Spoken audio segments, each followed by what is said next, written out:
Entonces, si mi sustancia está formada por moléculas, entre esas moléculas, que son conjuntos de átomos unidos por enlaces covalentes, van a existir uniones intermoleculares. Por ejemplo, si yo me pongo a analizar en un recipiente en el cual tengo agua líquida, si yo pudiese ampliar un poquito de ese agua líquida, lo que me voy a encontrar es un montón de moléculas de agua, las cuales van interaccionando entre sí, se van uniendo unas a otras, y estoy siguiendo este esquema porque la molécula de agua es angular, ¿no? Entonces se van generando redes de conexiones entre las moléculas, y estas fuerzas que quedaron marcadas entre los átomos son los enlaces covalentes. Yo no rompería eso al cambiar de estado, sino que lo que voy a cambiar cuando hago un cambio de estado son los enlaces entre las moléculas, o sea, los que se generaron entre una y otra. Bueno, entonces, ¿qué tipos de enlaces intermoleculares existen? Bueno, por un lado tenemos las fuerzas de London, que van a estar presentes en absolutamente todas las moléculas. Están presentes entre todas las moléculas. Como es una interacción que se genera por el movimiento de los electrones y el desplazamiento de ellos alrededor del núcleo de los átomos y en el enlace entre los átomos, es una unión sumamente débil y que solo se vuelve más intensa cuando mis átomos son más grandes de tamaño o tienen nubes electrónicas mayores, lo que ocasiona que entonces ese desequilibrio de cargas mientras se están desplazando alrededor de los núcleos de los átomos sea mayor. Entonces generalmente entonces son débiles, pero pueden volverse de gran intensidad si tengo átomos de gran tamaño o de gran masa. Si yo estoy pensando en una sustancia que es no polar, es el único tipo de interacción que voy a tener. Por el contrario, existe otra interacción entre moléculas que se llaman dipolares o dipolo-dipolo, y que solo están presentes en moléculas polares. Entre moléculas polares. Entonces, si yo tengo una molécula polar, va a haber, además de las fuerzas de London que existen en todas, interacciones del tipo dipolo-dipolo, puse cualquier cosa acá.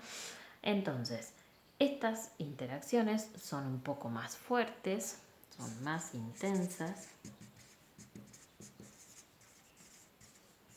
que las fuerzas de London,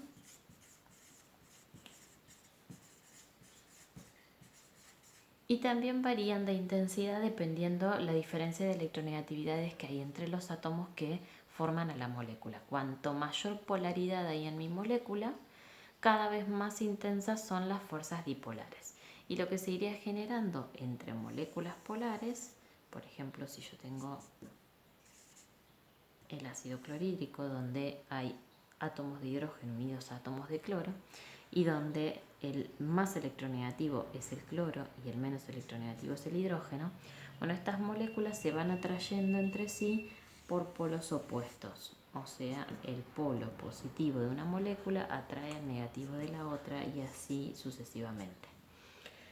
Entonces, si tengo solo fuerzas de London, es probable que los puntos de fusión y de ebullición sean bajos, porque tengo fuerzas que son débiles y que son fáciles de vencer.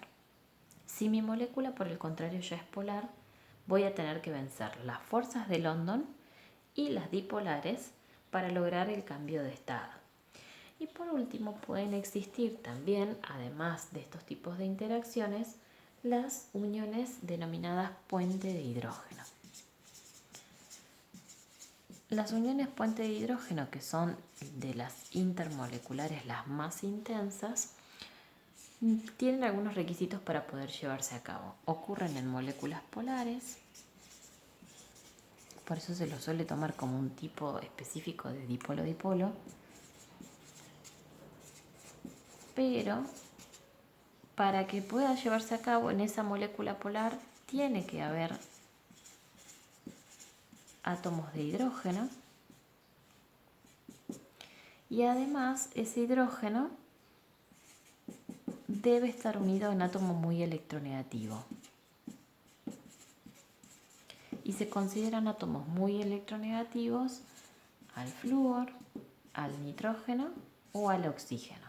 En el caso, por ejemplo, que nosotros habíamos marcado del agua, si yo me pongo a pensar en qué tipos de interacciones existen entre las moléculas de agua, entonces voy a tener fuerzas de London, porque existen absolutamente entre todo tipo de moléculas.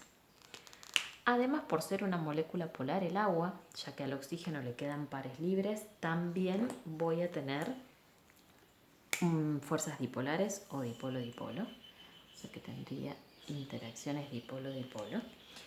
Y como en la molécula hay hidrógeno unido a un átomo muy electronegativo como es el oxígeno, también además voy a tener fuerzas del tipo puente de hidrógeno. O sea que si yo quiero cambiar de estado al agua, por ejemplo, debo de vencer todas estas interacciones que existen para lograr que las moléculas se muevan más y tengan mayor libertad. Entonces, debería de vencer las fuerzas de London, las dipolares y las puentes de hidrógeno. Por eso el punto de fusión y de ebullición del agua es relativamente elevado si lo comparamos con otras sustancias que son gaseosas a temperatura ambiente.